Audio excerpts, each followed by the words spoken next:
আমন্ত্রণ জানাই এটি নিউজের রোজ রাতে নিয়মিত আয়োজন ইস্পাহানি নিউজ আওয়ার এক্সট্রায়। আমরা সাম্প্রতিক এবং জনগুরুত্বপূর্ণ নানা বিষয় নিয়ে রোজ রাতে আপনাদের সামনে হাজির হয়ে আলোচনা করতে নানা দৃষ্টিকোণ থেকে বিশ্লেষণ করবার চেষ্টা করি সংশ্লিষ্ট ইস্যুগুলোকে। আমরা গত 4-5 বছর ধরে সবচেয়ে যে বিষয়টি নিয়ে বেশি কথা বলেছি সেটি হলো রোহিঙ্গা সংকট। আমরা নানাভাবে এই বিষয়টিকে বিশ্লেষণ করবার চেষ্টা করছি, সমাধানের পথ খুঁজবার চেষ্টা করছি, কিন্তু এর মধ্যেও নানা ঘটনা আমাদেরকে আবারও এই পুরো বিষয়টিকে আলোচনায় ফিরিয়ে আনছে।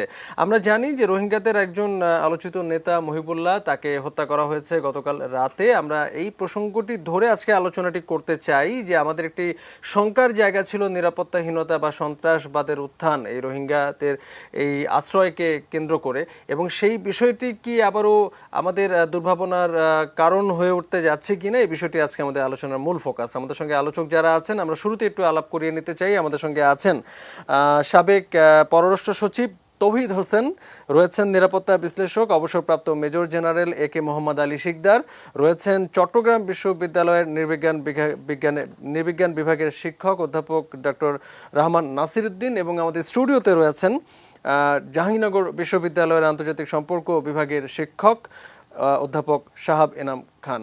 আমরা চারজনকে ধন্যবাদ জানাই আজকের এই আলোচনায় যুক্ত হবার জন্য। আমাদের মাঝে সাবেক পররাষ্ট্র সচিব তৌহিদ হোসেন আছেন, আপনাকে দিয়ে আজকে আলোচনাটি শুরু করতে চাই। আমরা গত কয়েক বছরে রোহিঙ্গা ইস্যুটিকে নানাভাবে ভেঙে চুরে বিশ্লেষণ করবার চেষ্টা করেছি। বহুবার আপনি আমাদের সঙ্গে এই আলোচনায় যুক্ত হয়েছেন, আপনার বিভিন্ন বিশ্লেষণ অভিমত আমরা শুনেছি। কিন্তু আজকের যে প্রসঙ্গটি আমরা রাখছি, যে আমাদের গত কয়েক বছরে অনেকগুলো ইস্যু ছিল আমাদের ভাবনার আলোচনায় এসেছে, তার মধ্যে একটি ছিল কিন্তু নিরাপত্তার সংকট, বা যদি আমরা সন্ত্রাসবাদের ঝুঁকিগুলোকে যদি একটু সামনে আনতে চাই। এখন আমরা দেখলাম যে সেখানকার একজন শীর্ষ নেতা মহিবুল্লাহকে হত্যা করা হয়েছে, এবং এই ঘটনা তো শুধু একটি হত্যাকাণ্ড নয়, এর আসলে নানামুখী তাৎপর্য রয়েছে, এবং অনেকগুলো বিষয় আবার হয়তো আমাদেরকে ভাবতে হতে পারে কিনা নতুন করে, সেই বিষয়গুলোও আমাদের সামনে আসছে। তো আগে আপনার কাছে একটু শুনে নিতে চাই, এই ঘটনার পরিপ্রেক্ষিতে আপনার কাছে এক্ষুনি কি কি মনে হচ্ছে, কি কি তাৎপর্য আপনার চোখে ধরা পড়ছে?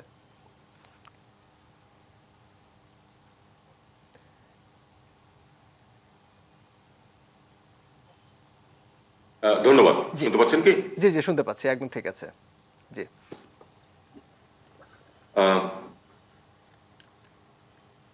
আসলে বিষয়টা হচ্ছে যে মহিবুল্লাহ সাহেবের হত্যাকাণ্ডটা হয়তো ইস্যুটাকে সামনে নিয়ে এসেছে, কিন্তু সমস্যাটা কিন্তু আছে। সমস্যাটা আছে, এবং সমস্যাটা যে আছে এটা নিয়ে কিন্তু এক ধরনের কনসিয়াসনেসও আছে মানুষের মধ্যে। অন্ততপক্ষে যারা একটু চিন্তা ভাবনা করেন, যারা এগুলি নিয়ে কথাবার্তা বলেন, তারা কিন্তু বলে আসছিলেন অনেক আগে থেকেই। জেনারেল শিকদার আমার সাথে নিশ্চয়ই একমত হবেন। সেটা হলো যে এখানে কিন্তু নিরাপত্তা বিষয়টা বিঘ্নিত হচ্ছে অনেকদিন যাবত। এই যে ক্যাম্পগুলো বাংলাদেশের ভূমিতে, তাইলে বাংলাদেশের নিরাপত্তা বাহিনী, পুলিশ কেন সেখানে অবাধে বিচরণ করতে পারবে?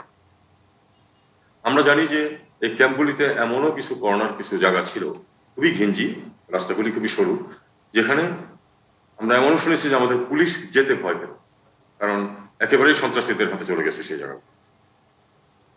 এখন এই জিনিসটা তো আমরা ঘটতে দিলাম কেন? এখানে কিন্তু আমাদের প্রথম ব্যর্থতা।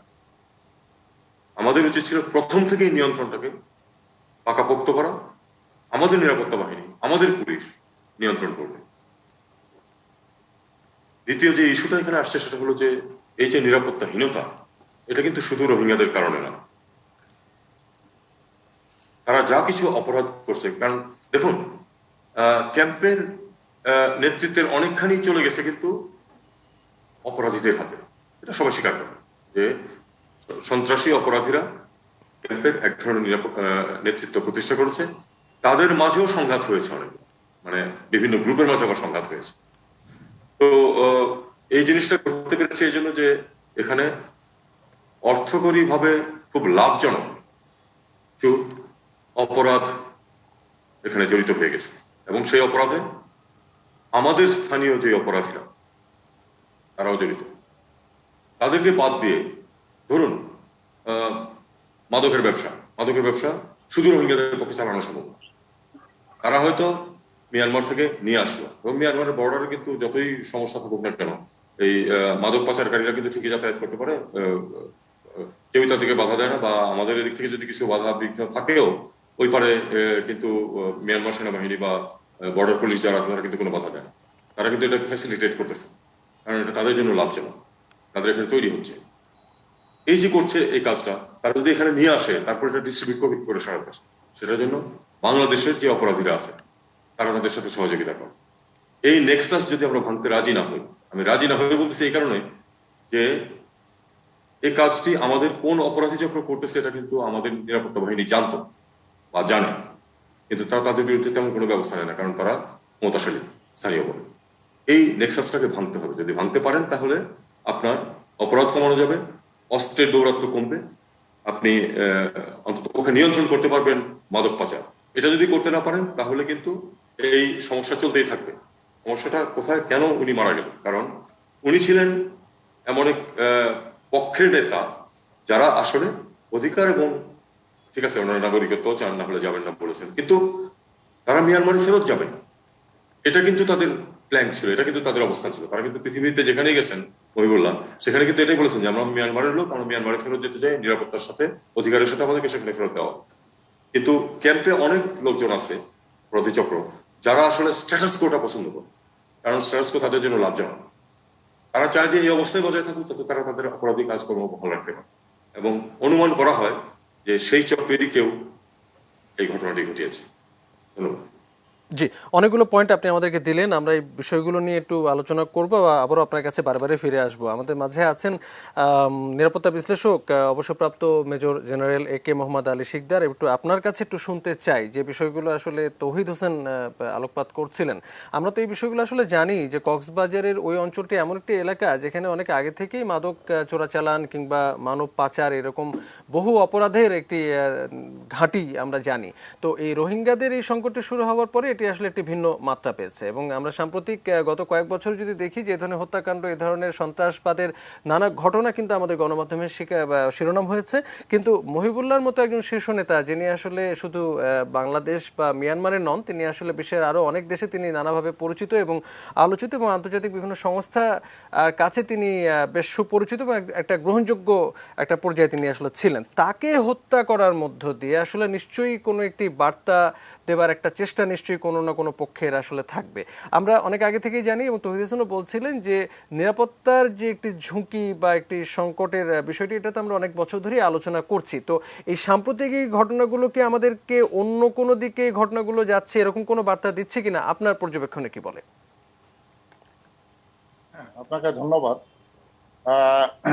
এই যে বিষয়টি, এই বিষয়টি নিয়ে কিন্তু এই তহিদ ভাই আছেন এখানে, আমরা অন্য একটি চ্যানেলে ছিলাম। তো আমি যে কথাগুলো বলবো সেটা তহিদ ভাইয়ের কাছে কিছু আমার পক্ষ থেকে রিপিটেশন মনে হতে পারে, তবে বিষয়টি কিন্তু আমাদেরকে উপস্থাপন এবং উত্থাপন করতে হবে জনস্বার্থে, দেশের রাষ্ট্র স্বার্থে।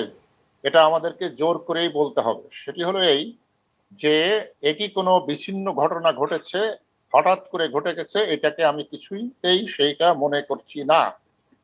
আপনারা নিশ্চয়ই জানেন যে এই রোহিঙ্গা ক্যাম্পে মানে বহু ধরনের বিভিন্ন পার্টি সন্ত্রাসী গোষ্ঠীর উত্থান ঘটেছে, এবং তারা কি করছেন সেটা তহিদ ভাই কিছুটা বলেছে, আমরাও সেটা জানি। তো এইখানে এই যে সেই সেই সেই সন্ত্রাসী গোষ্ঠীর উত্থানের মধ্য দিয়ে এই রোহিঙ্গা ক্যাম্পে এই নিজেরা গুলাগুলি করেই কিন্তু 50-এর অধিক এই রোহিঙ্গাই ক্যাম্পের ভিতরে তারা নিহত হয়েছে, এবং তাদের কাছে আধুনিক অস্ত্রশস্ত্র রয়েছে, এটাও কিন্তু এই হত্যাকাণ্ডের ঘটনার মধ্য দিয়ে আমরা দেখেছি। তো সেই জায়গা থেকে এই যে মহিবুল্লাহর হত্যাকাণ্ডটা, যেমন এই যে তাদের যে পারস্পরিক স্বার্থের যে অর্থনৈতিক জায়গাগুলো আছে, আমি বিস্তারিত যাচ্ছি না, সেটা আছে। ইন এডিশন টু দ্যাট, আমার কাছে মনে হচ্ছে, যেটি আপনি জিজ্ঞাসা করছেন আমাকে যে এখানে কি অন্য কোনো ইঙ্গিত দিল কেন, আমার কাছে সেটাই বেশি করে মনে হচ্ছে যে অন্য কোনো ইঙ্গিত এই হত্যাকাণ্ডের মধ্য দিয়ে যারা ঘটিয়েছে তারা দেওয়ার চেষ্টা করছেন। এখন যে ঘটনাটি ঘটেছে আমি একটু বলি, সেটি হলো এই যে এই ঘটনাটি গতকাল রাত্রে 8:30টায় ঘটেছে। 5টা গুলি করা হয়েছে, 3টা গুলি তার বুকে লেগেছে এবং তিনি নিহত হয়েছে। আমি ওখানে স্থানীয় সাংবাদিক যারা আছে তাদের সাথে কথা বলেছি। এখনো আনুষ্ঠানিকভাবে আমাদের আইন শৃঙ্খলা রক্ষাকারী বাহিনীর পক্ষ থেকে বলা হয়নি যে কারা এই ঘটনা ঘটিয়ে থাকতে পারে। তবে আমি আমার সাংবাদিক ভাইদের সাথে যে কথাবার্তা বলেছি, তারা যেটা শুনেছেন তারাও শুনেছেন, এবং রোহিঙ্গা ক্যাম্পে এটা ব্যাপকভাবে আলোচনা হচ্ছে যে কারা এটা ঘটনা ঘটাতে পারে। তার মূল কথাটা হলো যারা রোহিঙ্গাদের শান্তিপূর্ণ প্রত্যাবর্ষণ চায় না, এই গোষ্ঠী, এই ক্যাম্পের ভিতরে অস্ত্রধারী গোষ্ঠীর জন্ম হয়েছে, তাদের কাছ দিকেই আঙ্গুলটা যাচ্ছে এবং তারাই এই ঘটনা ঘটেছে বলিয়া সেখানকার লোকজন এবং রোহিঙ্গার ভিতরে আলোচনা হচ্ছে। কারণ মহিবুল্লাহ প্রত্যাবর্ষণের পক্ষে জোরালো বক্তব্য সব জায়গায় দিয়েছেন। সেই জায়গা থেকে এখন তারা আরো কিছু কথা বলছেন স্থানীয় রোহিঙ্গারা, যেটা সাংবাদিকদের মাধ্যমে জেনেছি। 3 জন লোকের নাম আসছে যে কারা এই হত্যাকাণ্ড ঘটিয়ে থাকতে পারে। তার মধ্যে 1 নম্বরের নাম আসছে আতাউল্লাহ জুনানি, যিনি আরসার যে সন্ত্রাসী সংগঠন আছে তার প্রধান। তিনি পাকিস্তানি নাগরিক, পাকিস্তানে তার জন্ম, তার পিতা রোহিঙ্গা, মা পাকিস্তানি। ইনি আস্থা গঠন করেছেন 2012 সালে সৌদি আরবে বসে। এবং আরেকজনের নাম আসছে হাশেম, আরেকজনের নাম আসছে খালিদ। এই 3 জনই কিন্তু পাকিস্তানের নাগরিক। এবং এখানে লোকজন বলা বলি করছেন যে আশা এবং আল একিন নামে তারা ওই স্থানীয়ভাবে পরিচিত এই বাহিনী, তারাই এটা ঘটেছে। এখন কেউ কেউ বলছেন আমাদের বাংলাদেশ থেকে কিছু কিছু বলেন যে আরশা বলে কিছু নাই, আল একিন বলে কিছু নাই। তো আমি আপনাদেরকে কতগুলো মানে অথেন্টিকেটেড সোর্সের গবেষণামূলক তথ্য কথা তুলে ধরি।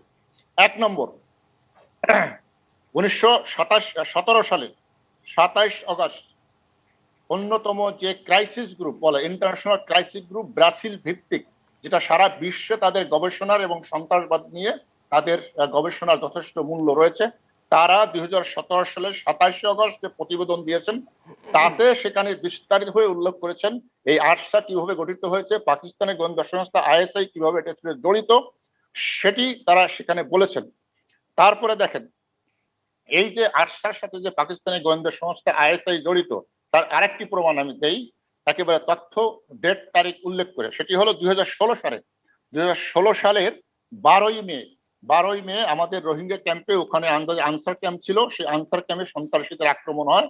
সেখানে 11টি রাইফেল এবং 590টি রাউন্ড লুট হয়ে যায় এবং আনসার কমান্ডার ছিলেন আমাদের আলী হোসেন, তিনি নিহত হন। পরবর্তীতে আমাদের পুলিশি অভিযানে ওই অস্ত্রপাতি কিছুই উদ্ধার হয় না, কিন্তু ওই আক্রমণকারী দলের যে নেতা তিনি গ্রেপ্তার হন, তিনি আমাদের জেলে আছেন, তার নাম ওমর ফারুক, তিনি পাকিস্তানের নাগরিক।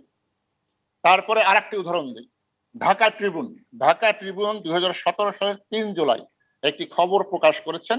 সেখানে বলেছেন যে পাকিস্তান ভিত্তিক যে লস্করে তৈয়বার যে জঙ্গি সংগঠন রয়েছে তাদের সাথে লিঙ্ক রয়েছে আরসার, এবং এই লস্করে তৈয়বা বাংলাদেশের অভ্যন্তরীণ যে জঙ্গি সংগঠন আনসার আল ইসলাম, তার সাথে যোগ সাজস করে বাংলাদেশের যুবকদেরকে এই জঙ্গি সন্ত্রাসী সংগঠনে যোগ দেওয়ার জন্য জানাচ্ছে।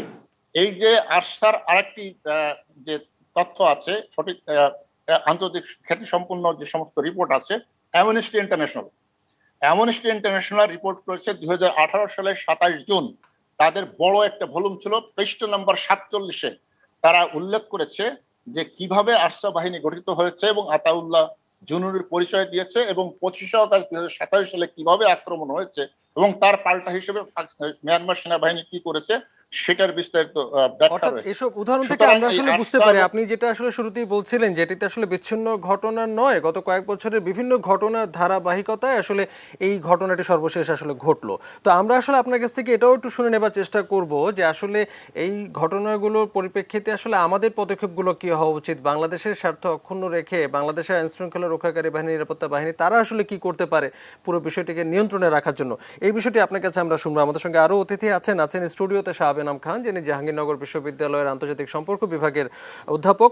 শাহাব এনাম খান, আমরা আসলে যে আলোচনাটি এতক্ষণ আসলে টেনে নিয়ে যাচ্ছি, সেখানে আমরা দেখলাম যে জাস্ট 1 সপ্তাহ আগেই প্রধানমন্ত্রী শেখ হাসিনা তিনি জাতিসংঘে ভাষণ দিলেন এবং সেখানে রোহিঙ্গাদের প্রত্যাবাসন বিষয়ে তিনি বিশ্ববাসীর নিষ্ক্রিয়তার এক ধরনের উদ্বেগ প্রকাশ করে তিনি কিন্তু একটি চাপ দিলেন, বিশ্ববাসীর এক ধরনের সহযোগিতা, সক্রিয় সহযোগিতা তিনি প্রত্যাশা করলেন। আমরা এরই 1 সপ্তাহ পরে দেখলাম যে সেখানে রোহিঙ্গাদের সর্বোচ্চ শীর্ষ নেতা, আমাদের বাংলাদেশের ভূখণ্ডে যারা অবস্থান করছেন তাদের শীর্ষ একজন নেতাকে হত্যা করা হলো। তো এখন এই বিষয়টি তো আসলে কেবলমাত্র একটি হত্যাকাণ্ড নয়, এর সঙ্গে আসলে আরো নানামুখী নিশ্চয়ই সম্পৃক্ততা রয়েছে আরো অনেকগুলো বিষয়ের। আপনি আসলে কি কি দেখতে পান? আসলে ধন্যবাদ নরোজ। বিষয়টাকে আসলে সিম্পলিফাইড ভাবে দেখার কোনো উপায় নেই। আজকে সকালবেলা যদি আপনি নিউজ পেপারটা দেখেন, গুগল দেখেন, Time, Bloomberg, Al Jazeera, Live Mint থেকে শুরু করে বিশ্বের প্রত্যেকটা নিউজ পেপারেই আজকে এই বিষয়টা এসছে, তাই না? নিশ্চয়ই। ইউএনএইচসিআর থেকে শুরু করে ইউনাইটেড নেশনস, ইভেন আজকে যদি ডেইলি স্টারের নিউজটা পড়েন, এই 6:45 সময় যেটা বেরিয়েছে, সেইখানে কিন্তু এপিবিএন এর পুলিশ ব্যাটালিয়ন, এপিবিএন এর 14 কমান্ডিং অফিসারও কিন্তু বলছেন যে এই এই এই মহিবুল্লাহর ব্যাপারে কিন্তু তিনি বলেছেন যে একটা খুব ইম্পর্ট্যান্ট স্টেটমেন্ট কিন্তু দিয়েছেন। স্টেটমেন্টটা হলো যে তাকে সরানোর ব্যাপারে এইখানে বলেছে যে Rohingya leadership community Mohibullah had global acceptance. The alternative Rohingya force, which had an ideological rift with him, may have plotted the assassination for এই supremacy. পুলিশ কর্মকর্তা কিছুক্ষণের মধ্যে আমাদের সঙ্গেও যুক্ত হবেন Correct. টেলিফোনে, আমরা তো তার তার কথা মানে শুনবো। বোঝা জি। যাচ্ছে যে এটা মানে অত্যন্ত গুরুত্বপূর্ণ একটা বিষয়। 1 নাম্বার। 2 নাম্বার, মহিবুল্লাহর ইম্পর্টেন্সটা কোথায়? নাম্বার 1 ইম্পর্টেন্সটা হলো যে কিলিংসগুলি, রেপ, আর্সন যেগুলি ঘটেছে প্রত্যেকটার ডকুমেন্টেশন সে করেছে। অর্থাৎ ইন্টারন্যাশনাল কমিউনিটির কাছে যত ডেটা আছে তার একটা বড় ডেটা কিন্তু তার কাছে গেছে, অর্থাৎ সে কিন্তু একটা রিপোজিটরি অফ ইনফরমেশন, ভুলে গেলে হবে না। সেকেন্ড যে জিনিসটা আছে যে ইন্টারন্যাশনাল ইনভেস্টিগেশনের জন্য সে কিন্তু একটা ইম্পর্টেন্ট পার্ট। থার্ড ইম্পর্টেন্ট ব্যাপারটা আছে যে সে কিন্তু লেটেস্ট একটা ডেটা করছিল, সেটা হলো লিস্ট অফ অরফানস, যত অরফানসগুলি তৈরি হচ্ছে যারা আছে সেটার একটা লিস্টিং তৈরি হচ্ছিল। রিপ্যাট্রিয়েশনের ব্যাপারে তার একটা ক্লিয়ার ভূমিকা ছিল। ক্লিয়ার ব্যাপারটা হলো যে ইউনিফিকেশন, যারা রিপ্যাট্রিয়েশনের পক্ষে, রোহিঙ্গারা যারা ভাষান্তরে গেছে তাদেরকে যাওয়ার ব্যাপারেও কিন্তু তার একটা বড় ভূমিকা ছিল, তাই না?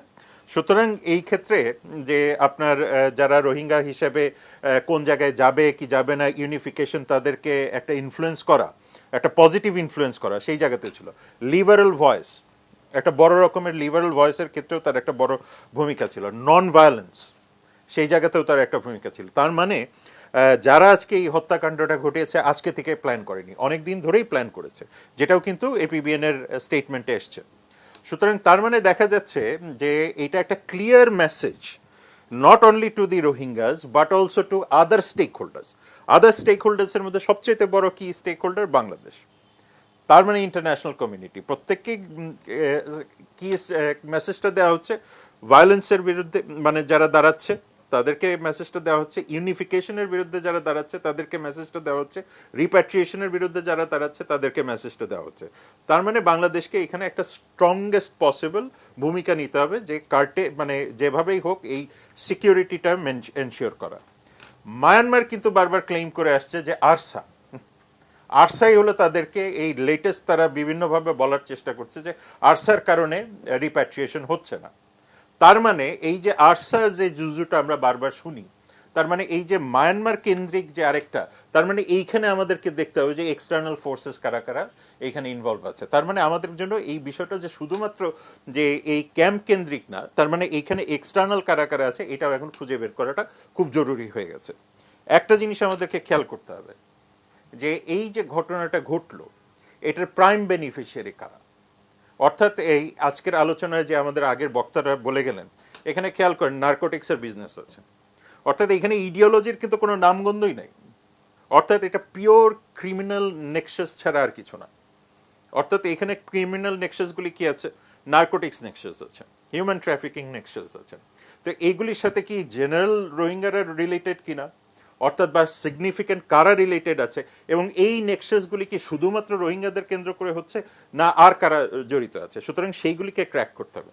আপনি যে প্রশ্নটা দিয়ে শুরু করলেন যে আমাদের মাননীয় প্রধানমন্ত্রী বলেছেন, আরেকটা ইম্পর্টেন্ট জিনিস ভুলে গেলে হবে না, বাংলাদেশের একটা বড় কমিটমেন্ট আছে। সেই কমিটমেন্টটা হলো যে বাংলাদেশের ভূখণ্ড কখনোই এক্সটার্নাল বা সন্ত্রাসী কাজের জন্য কখনো ব্যবহৃত হবে না। This is a significant statement goes from Bangladesh to the global community. বারবার চেষ্টা করা হয় বাংলাদেশকে কোনো রকমের ব্র্যান্ডিং করার জন্য, তাই না?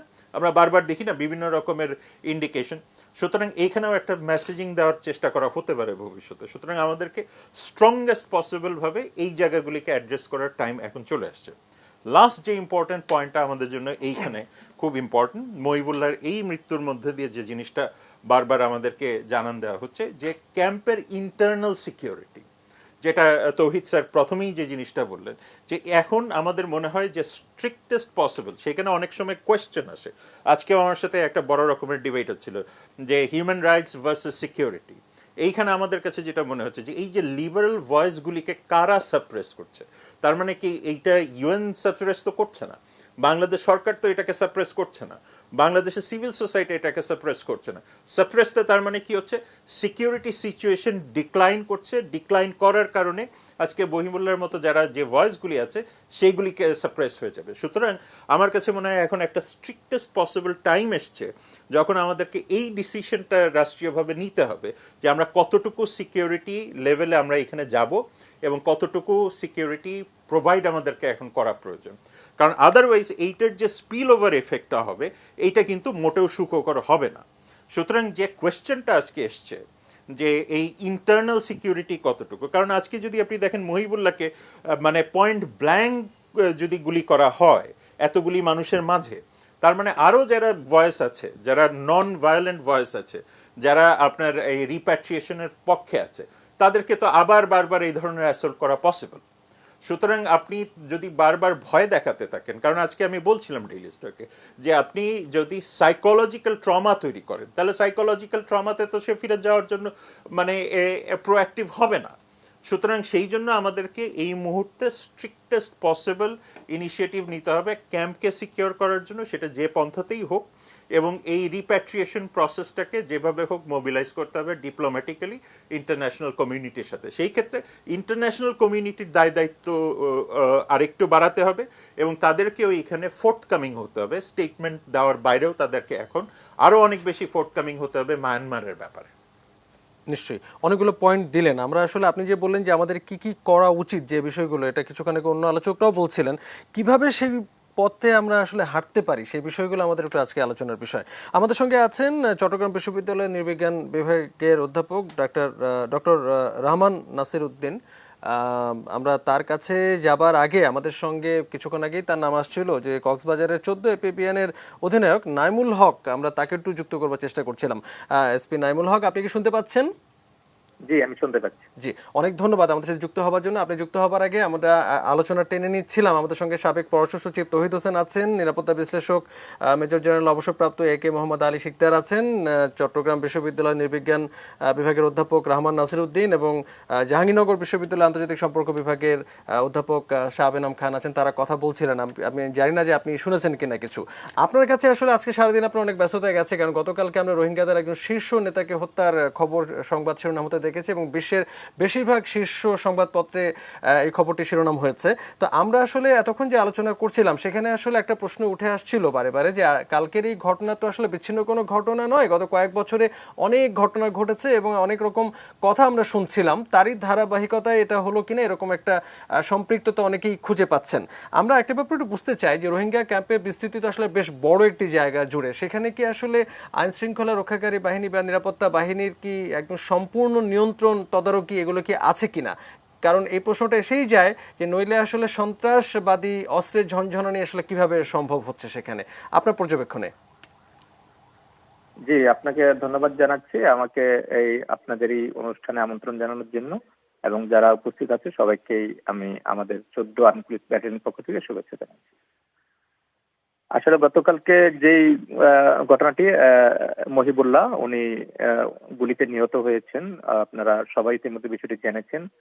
আসলে আমরা যদি চিন্তা করি যে বিগত কয়েক মাসের ঘটনা যদি আমরা পর্যবেক্ষণ করি তাহলে কিন্তু আপনি দেখতে পাবেন যে রোহিঙ্গা ক্যাম্পের পরিস্থিতি কিন্তু পুরোপুরি ভালো ছিল এবং সম্পূর্ণ আমাদের কন্ট্রোলে ছিল, এবং খুব বেশি যে এখানে জটিলতা তা কিন্তু না।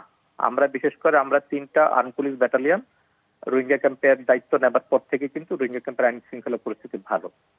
আর গতকালকে যে ঘটনাটা ঘটেছে আমি বলবো যে আসলে এই ধরনের ঘটনা তো আসলে বাংলাদেশের অনেক জায়গাতেই ঘটে যায়, যে কোনো মুহূর্তে ঘটিয়ে যেতে পারে, এটাও এটা তারই একটা ঘটনা। বাট তার জন্য যে এখানে আইন শৃঙ্খলা পরিস্থিতি আমাদের কন্ট্রোলে নেই সেটা কিন্তু আমরা মনে করি না। কারণ আমি তো আপনাকে শুরুতেই বললাম যে বিগত কয়েক মাসের পরিসংখ্যান যদি আমরা দেখে থাকি তাহলে কিন্তু এটাই আমাদের হাতে আছে। আচ্ছা, আর আমরা আমাদের যে সমস্ত গণমাধ্যমের খবরে যেটা দেখলাম যে মহিবুল্লাহ সাহেবের পরিবারের পক্ষ থেকে সুনির্দিষ্টভাবে কয়েকটি গোষ্ঠীকে সন্দেহ করা হচ্ছে এবং আমাদের আলোচনাতেও কিন্তু সুনির্দিষ্টভাবে কয়েকটি নাম সন্দেহভাজন হিসেবে উঠে এলো। আপনারা কি পেলেন তদন্তে? আসলে যে বিষয়টি বিভিন্ন গণমাধ্যমে এসেছে আমি দেখেছি। আমি মহিবুল্লাহর ভাই হাবিবুল্লাহর সাথে আমি আজকে লাশ দাফনের পর আমি নিজেই কথা বলেছিলাম। আসলে তিনি বলেছেন যে তিনি আসলে এরকম মনে করছেন, বাট এই ধরনের কোনো বিষয়টি কিন্তু তিনি আমার কাছে স্বীকার করেননি। উনি বলেন যে স্যার তখন যে আমি কি বলেছিলাম আমার তো ঠিক মনে নেই, কিন্তু উনি কিন্তু মামলা রুজু করেছেন ইতিমধ্যে থানায় যেয়ে, এবং সেটা কিন্তু অজ্ঞাতনামা। সেখানে কিন্তু উনি কারোর নাম উল্লেখ করে উনি কোনো মামলা করেননি। উনি যেটা আমি জিজ্ঞেস করলাম যে আপনি তো বলেছিলেন যে এখানে এরা জড়িত ওরা জড়িত, বলে যে স্যার আমি এটা মনে করেছি, যেহেতু আমার ভাই একটা সংস্থার প্রধান এবং উনি এটা করে থাকেন, তো হয়তো তার কোনো বিপক্ষ থাকতে পারে যারা এই ঘটনাটা ঘটাতে পারে বলে উনার এটা ধারণা আর কি। বাট উনি এরকম কিছু কিন্তু স্পষ্ট করে বলেননি, এবং মামলাও রুজু করেছেন কিন্তু অজ্ঞাতনামা দিয়েই, কারোর নাম কিন্তু উনি এখানে উল্লেখ করেননি। যেহেতু আসলে সেই অর্থে কোনো মানে প্রত্যক্ষদর্শী বা সাক্ষীর একটা সংকট হয়তো ছিল, কিন্তু আমরা আসলে দেখেছি যে আমরা শুনেছি যে বেশ কয়েকদিন ধরেই তো মহিবুল্লাহ সাহেবকে হুমকি দেওয়া হচ্ছিল, হত্যার হুমকি, এবং ধারণা করা হচ্ছে তার পরিবারের সদস্যরাও বলেছেন যে পরিকল্পিতভাবেই হত্যা করা হয়েছে। এবং আমাদের আলোচনায় যারা আছেন তারাও ঠিক একই কথা বলছেন যে দীর্ঘ পরিকল্পনা করে সুনির্দিষ্ট উদ্দেশ্য সামনে রেখেই আসলে এই ঘটনা ঘটানো হয়েছে। আসলে উনাকে কেউ হুমকি দিয়েছিল কিনা এই বিষয়টা কিন্তু আমরা জানি না, কারণ উনি আমাদেরকে কখনো, উনি বা উনার পরিবারের পক্ষ থেকে কেউ কিন্তু বিষয়টি আমাদেরকে কখনো বলেননি। পাশাপাশি থানাতেও এই বিষয়ে কিন্তু কোনো ধরনের তথ্য নেই যে উনি কখনো বলেছিলেন যে আমার জীবনটা হুমকির সম্মুখে আছে। আর পাশাপাশি আমাদের ক্যাম্পের পুলিশ তো সবসময় এখানে থাকে, আর ওনাদের নিরাপত্তা আমরা সবসময় দিয়ে যাচ্ছি, এবং উনার সাথেও অনেক লোক থাকে সবসময়। গতকালকে উনার সাথে কিন্তু 7 থেকে 8 জন লোক ছিল। আমরা যেটা শুনেছি যে উনি এশার নামাজ পড়ে উনার সাথে 7-8 জন লোক ছিল, উনি ওনার অফিস রুমে বসেছিলেন। তো ওই মুহূর্তে তার সাথে নামাজ পড়ে আসছিলেন যারা, তাদের ভিতর থেকে কেউ ঘটনাটা ঘটিয়েছে কিনা এটাও কিন্তু একটা চিন্তার বিষয়। আসলে এই বিষয়টি নিয়ে আমরা কাজ করে যাচ্ছি। আমাদের পুলিশের অনেকগুলো ইউনিটি এখন আছে এখানে, আমাদের পিবিআই, আমাদের সিআইডি, আমাদের জেলা পুলিশ, থানা পুলিশ, আমাদের সবাই কিন্তু বিষয়টা তদন্ত করে দেখছে, এবং আমি আশা করছি খুব শীঘ্রই এটার বিষয়ে আমরা রহস্যটা আমরা সমাধান করে ফেলতে পারবো। আমরা যে বিভিন্ন গোষ্ঠীর কথা শুনছি গণমাধ্যমে বিভিন্নভাবে আসছে, বা আমরা যে আরসার কথা শুনি বা আল ইয়াকিন নামে যে সংগঠন সেগুলোর কথা শুনছি, আপনাদের কি একই সন্দেহ হয় নাকি ভিন্ন কোনো ভাবনা আপনারা ভাবছেন?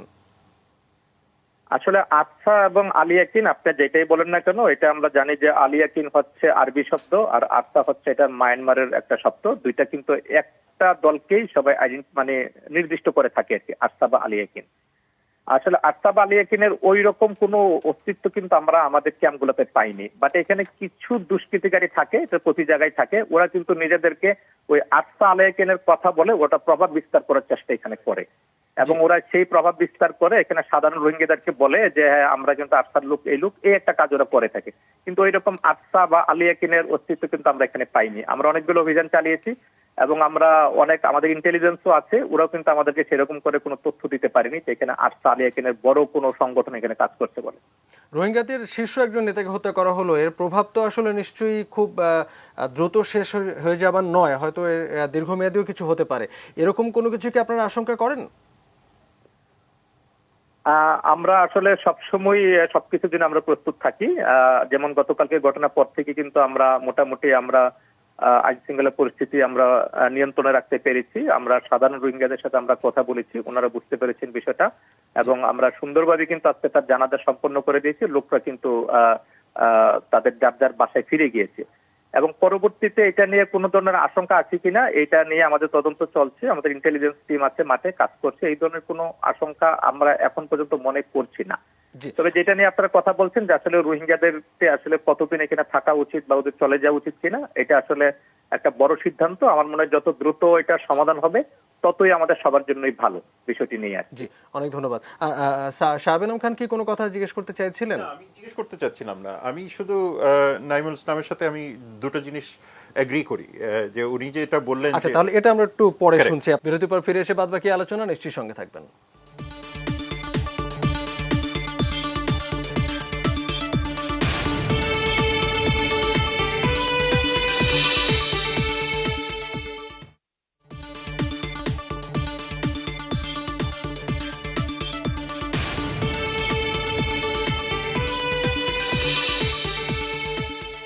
ফিরে ফিরে এলাম ইস্পাহানি নিউজ আওয়ার এক্সট্রায়। কথা বলছি আবারও সেই পুরনো প্রসঙ্গ রোহিঙ্গা সংকট নিয়ে। আবারও সন্ত্রাসবাদের নতুন কোনো ঝুঁকি তৈরি হচ্ছে কিনা এবং অস্থিরতাটা কোথায় যাচ্ছে, আমরা সেই বিষয়টা নিয়ে আলাপ করছি। আমাদের সঙ্গে চট্টগ্রাম বিশ্ববিদ্যালয়ের নৃবিজ্ঞান বিভাগের শিক্ষক অধ্যাপক ডক্টর রহমান নাসির উদ্দিন আছেন।